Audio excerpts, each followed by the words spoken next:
Hi friends, I hadn't planned on making another video right now, but Indian people are coming for me in my comments.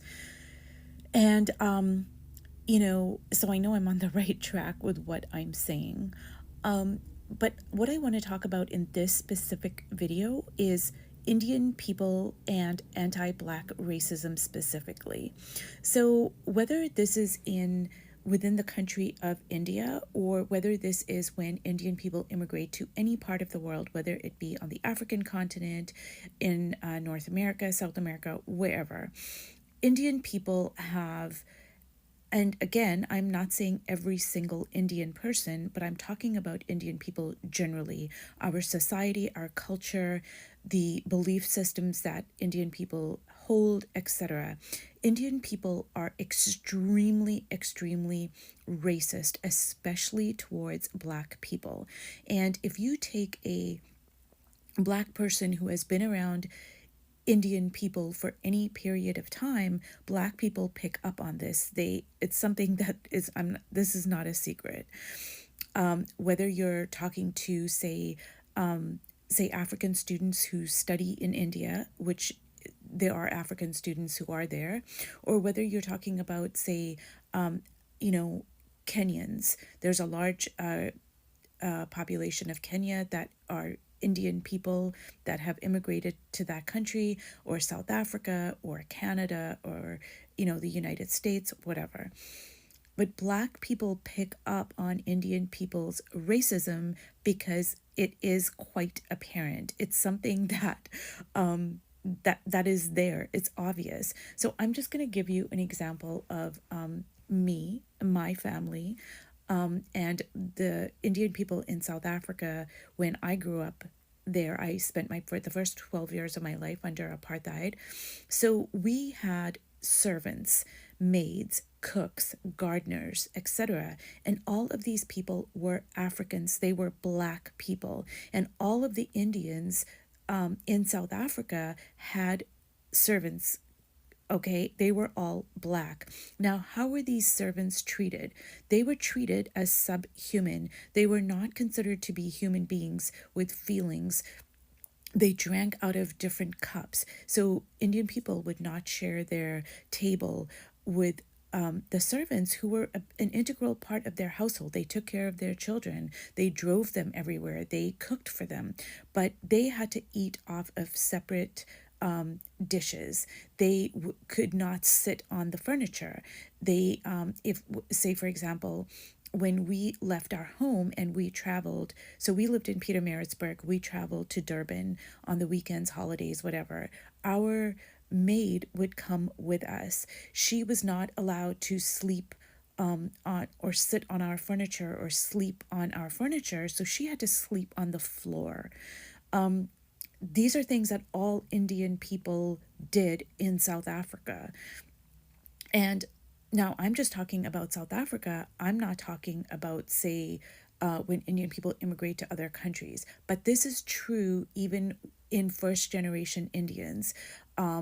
Because, say, if an Indian person had to marry a Black person, 9 times out of 10, that Indian person's family is going to completely disown the Indian person who married a Black person. Now, Indian people generally, they want Indian people to marry within their they want Indian people to marry other Indian people, and then they even go into, like, well, they want the same caste, and they even have subcastes and all of this stuff.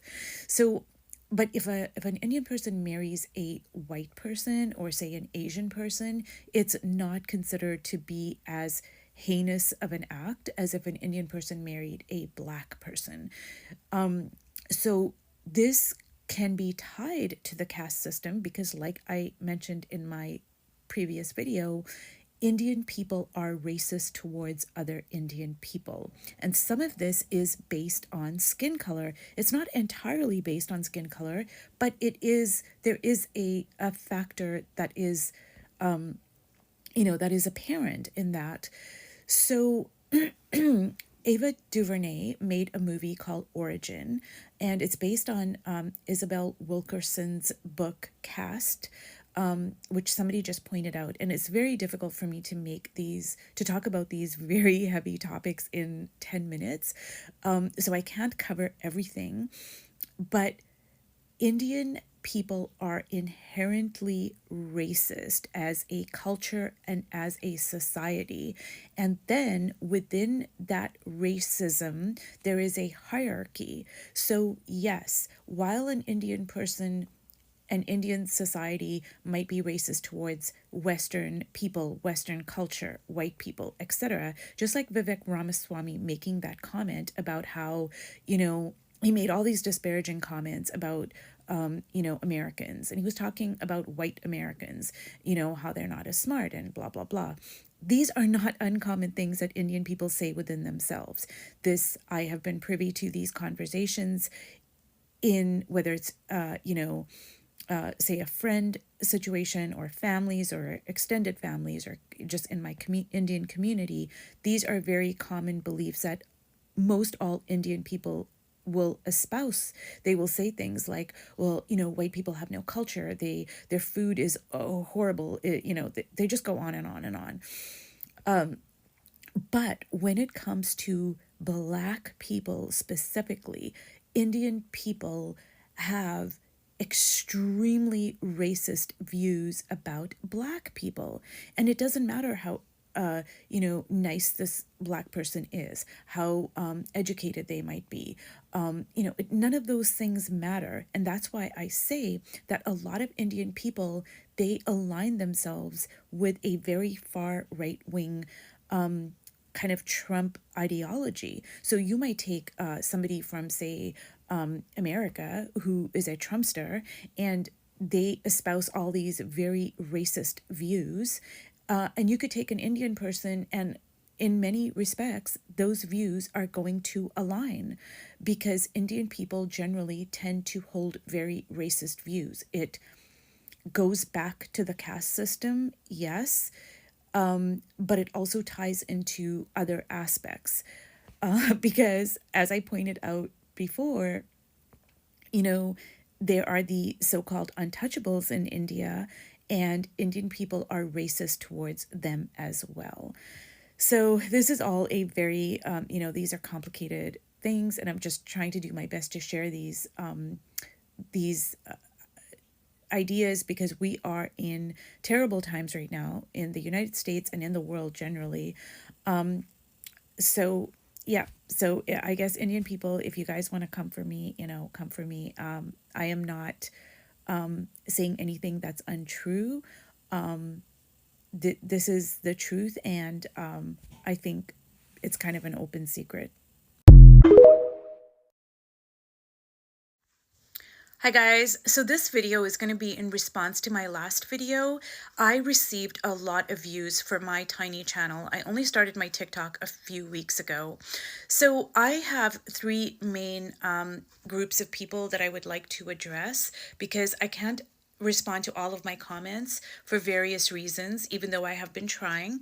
So the first group of people are what I'm assuming to be largely Indian people who are writing me, telling me that I'm wrong, that I'm racist, that I'm trying to incite hate, that, why am I making this video, and etc., etc.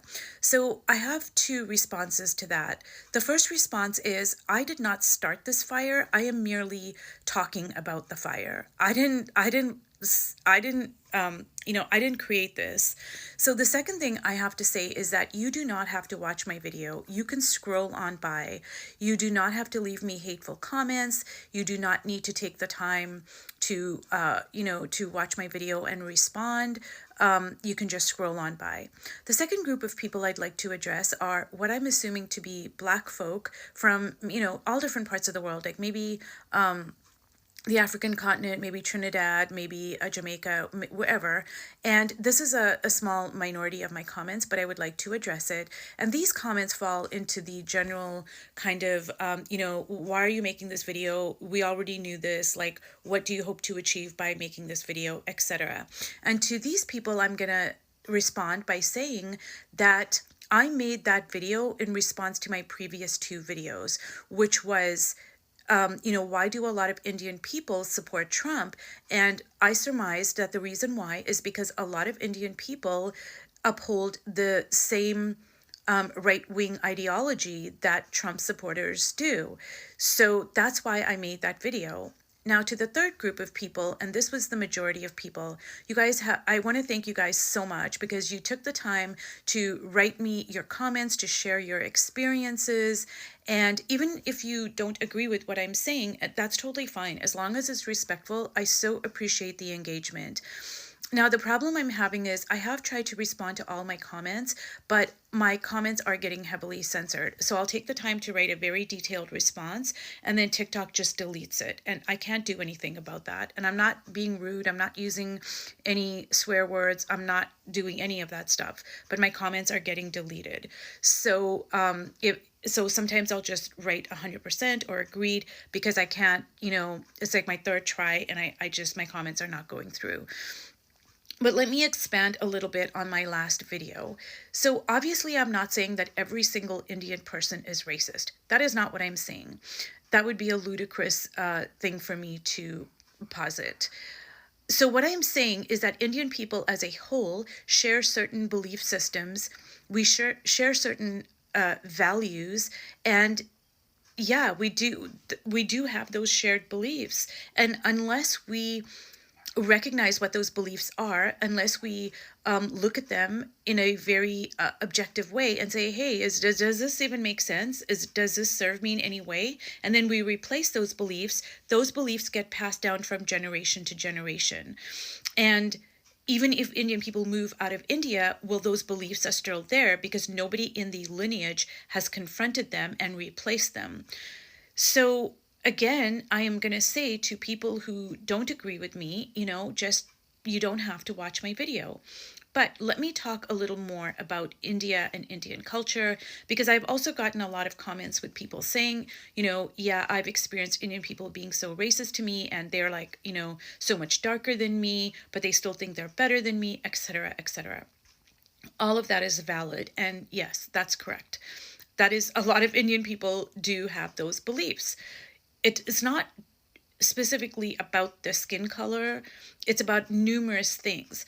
But let me just say that Indian people and I don't want to use the word race because race is a social construct, so it's made up. But Indian people as a whole, we are a Black people. We are from the Dravidians.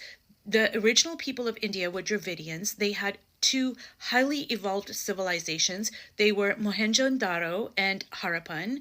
They were so advanced. They had a sewage system. They had all sorts of things for that time. This was like 4,000 years ago. But over the centuries, we got invaded. India got invaded by the Mughals, by the Aryas. They got invaded by all sorts of people. And so over thousands of years, we got mixed in. Now, me specifically, I am South Indian. So I am Dravidian. I am sure that if I had to take a genetic testing, it would show that, I have a very high percentage of Black DNA because I'm from South India.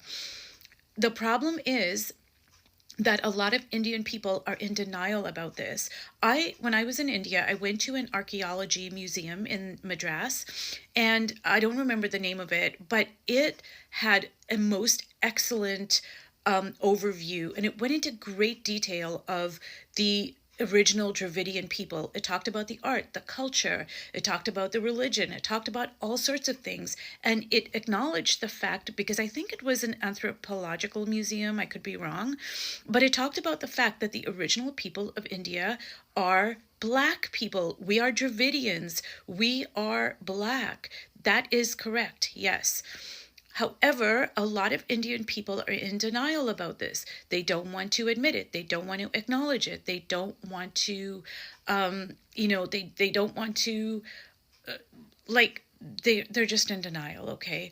So you combine that with the caste system, which predates colonization, okay? The caste system was in place before Portugal got there, before Britain got there.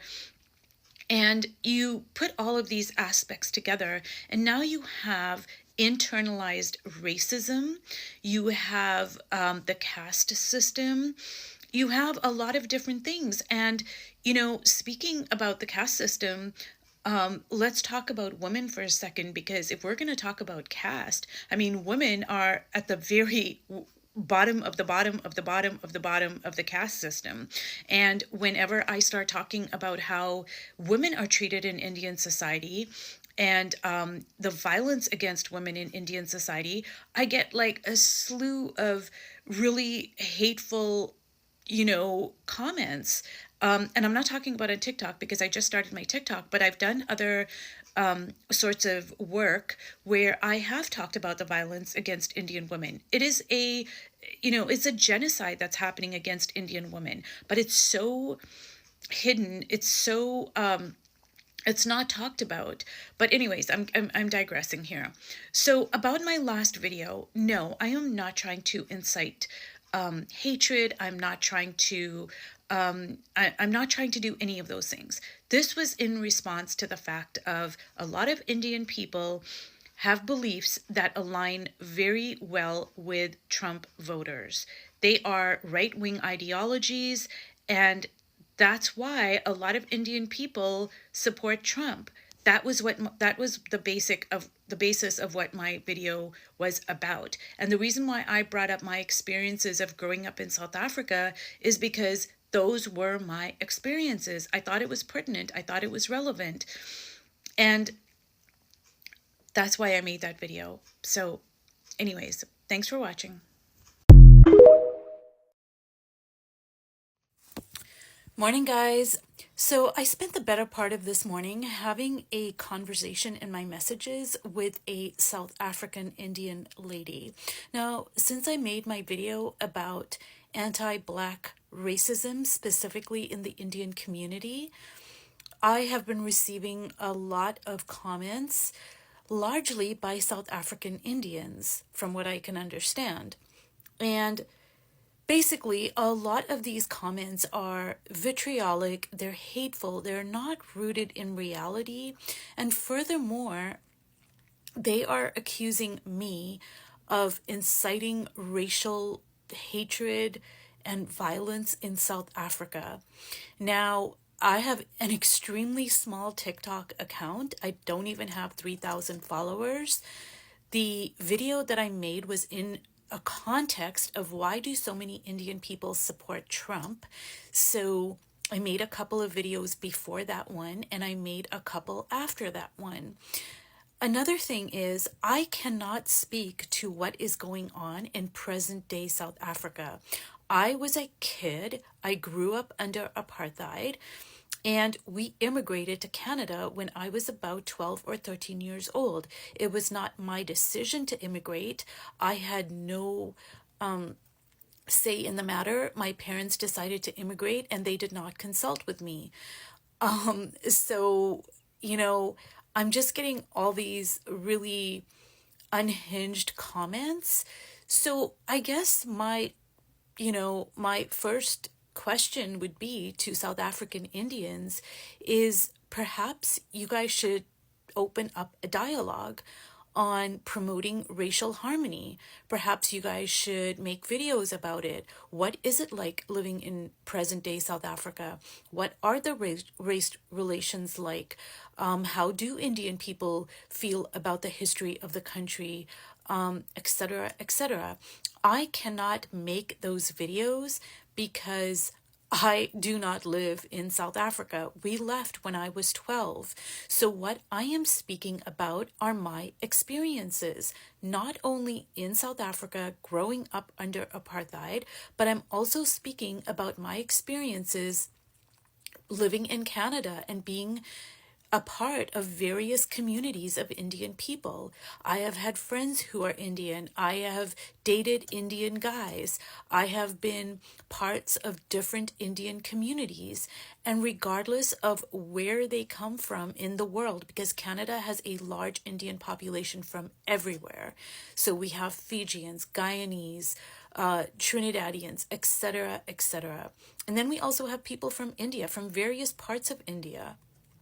So there does seem to be a common theme with Indian people holding beliefs that are rooted in right wing ideologies, that are supported by a hatred of women, misogyny, and a discriminatory view on other people that is racially based. It is due to the caste system. So when I'm getting all these vitriolic comments like, well, there's racism everywhere, and, blah, blah, blah, and why am I talking about South Africa, and, it's not like that anymore, etc., etc. Okay, well, I'm sure there is racism in a lot of different countries in the world, but I am talking about my experiences. I am not, somebody who grew up in a certain country and, experienced, say, racism in Europe or in Italy or whatever. I mean, I am an Indian woman, an Indian girl growing up under apartheid. So I am going to talk about what I know, what I experienced, what pertains to me, what interests me, what I can speak on. But to Indian South Africans, perhaps you should start these conversations. Perhaps you should start these videos. Perhaps you should open up dialogues with other races in South Africa, with, say, the Afrikaners, with, say, the different, racial groups that are in there, blacks, coloreds, etc. That is not for me to do. I do not live in South Africa. So, yeah, I mean, to me, it seems like a lot of the comments that I'm getting, they are rooted in denial. And this particular lady that I was having a conversation with this morning in my comment section, from what I could gather, because she wouldn't answer the question fully, is that she supports Trump and she supports the GOP. Because, according to her, they have more common sense. And I ended the conversation right there. And I said, well, we have no further way to proceed in this conversation, because I personally am not going to have a conversation with people who support taking away my rights as a woman, as a visible minority, etc., etc. And I also don't support the homophobia, the just the millions of things that are going on currently with the Trump administration. So no, there is nothing to talk about, because we obviously don't share the same ideologies, and we don't share the same values. So I am not going to waste my time trying to talk to somebody who is okay and supports me having my human rights stripped away from me. I am not going to do that. Now, if that person wants to do that, that's fine. But this person responded to me with a very vitriolic statement, saying that because I don't want to talk to somebody who has different values than me, then I'm hateful and vitriolic and I want to kill everybody. I'm like, wow, that's like a big leap over there, but perhaps that says something more about your state of mind than mine. I never said such things. I don't even think any of those things. However, I do know that, if I have radically different values from somebody else, there is no point in me having a conversation with them. I don't have to do that. And furthermore, it's just a waste of my time and energy. So, yeah, to all the Indian South Africans, I'm talking about my experiences, which I have every right to do. They are valid, they are true. And, I think that you guys should start making videos, and you guys should open up dialogues with different, communities wherever you live, and post them online. That's a great way to start a dialogue. I'm sure there are lots of other ways to do it, but attacking me for speaking my truth is not going to solve anything, because basically what the feeling I'm getting is like, you guys are just telling me, well, just Don't talk about your experiences. Don't talk about, the reality of what I've gone through, what I know, what I've been privy to, all these different conversations. And I'm talking about it. And I haven't even started talking about the way Indian societies treat women, but I am going to do that as well. So, yeah, yep, that's what I think that you guys need to do instead of sending me these hateful comments.